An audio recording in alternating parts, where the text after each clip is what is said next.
हमारे यहाँ राष्ट्रीय में जो भी निर्णय होता है सबके बातचीत करने से होता है, सब लिखित रहता है।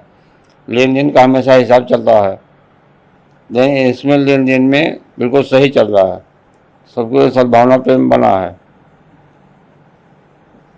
जिससे हम लोगों को राम जी पर विश्वास बना है।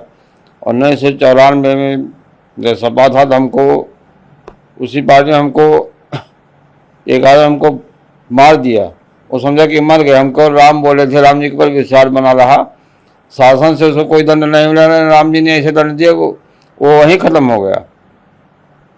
तो राम जी सब देख रहे हैं, राजनीति वाले कुछ भी बोल सकते हैं, राम ने का जो काम हो सब सही चल रहा है।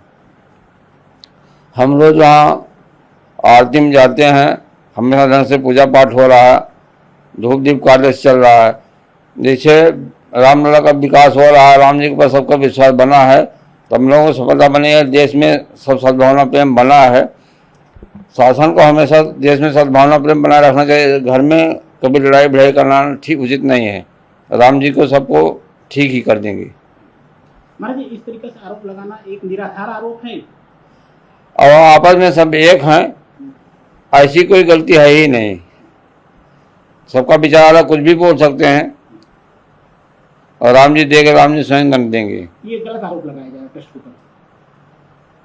ट्रस्ट में ऐसी गलती करेंगे ही नहीं। इस प्रकार की भ्रामक चीज़ों को फैलाकर हिंदू जनमानस में एक भ्रम की स्थिति पैदा की जा रही है। अगर कहीं किसी प्रकार की इस तरह की कोई बात है तो वहाँ पर सक्षम लोग बैठे हुए हैं जो राम जन्मभूमि आंदोलन से ही जुड़े हुए हैं, और निश्चित रूप से उसकी जांच होगी। राम जन्मभूमि की विधि व्यवस्था और कार्यशैली को लेकर सीधा पीएमओ भी नज़र रखता है। आसन्न चुनाव को देखते हुए इस प्रकार की चर्चा परिचर्चा बात और भ्रम की स्थिति पैदा करने की कहीं ना कहीं संभावना बनी हुई है।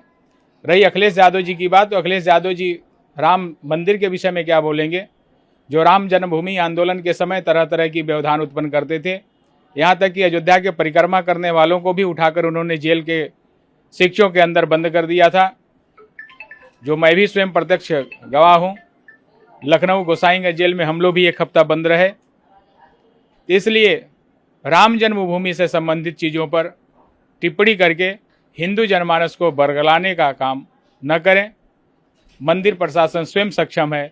इस प्रकार की अगर कहीं कोई बात होगी तो उसे स्वतः संज्ञान लेकर उसे दुरुस्त कर लिया जाएगा। श्रीमान अखिलेश यादव जी विक्षिप्त मानसिक रोग से ग्रस्त हो चुके हैं। सामने चुनाव है, तो हिंदू जनमानस को गुमराह करने की इस प्रकार की जो है अपने ट्विटर हैंडल से ट्वीट करके भ्रामक जो है समाचार फैलाने का काम कर रहे हैं। मैं पूछना चाहता हूं, जिन्होंने अभी तक रामलला का दर्शन नहीं किया और रामलला के चढ़ोतरी पर नज़र रख रहा है, इससे दूषिता और क्या हो सकता है। मैं पूछना चाहता हूं, किसी जो है मस्जिद की कमेटी पर उन्होंने प्रश्न चिन्ह नहीं खड़ा करते हैं, लेकिन हिंदू के जहाँ पर सर्वोच्च आस्था है, उस आस्था के जो है मूल केंद्र बिंदु के ऊपर इस प्रकार की भावना रखना, हिंदू जनमानस को जो है गुमराह करना और भ्रामक समाचार फैला करके जिस प्रकार से दूषिता फैलाने का काम कर रहे हैं, निश्चित रूप से दुर्भाग्यपूर्ण है, निंदनीय है। इनके ऊपर कठोर कार्रवाई होने की आवश्यकता है। मैं पूछना चाहता हूँ, वहाँ पर पदेन जिला अधिकारी जो है वहाँ पर नज़र रखता है, जिसके लिए पूरे देश दुनिया का जहाँ पर नज़र है, इस प्रकार की भ्रामकता फैला करके अपने सनातन संस्कृति को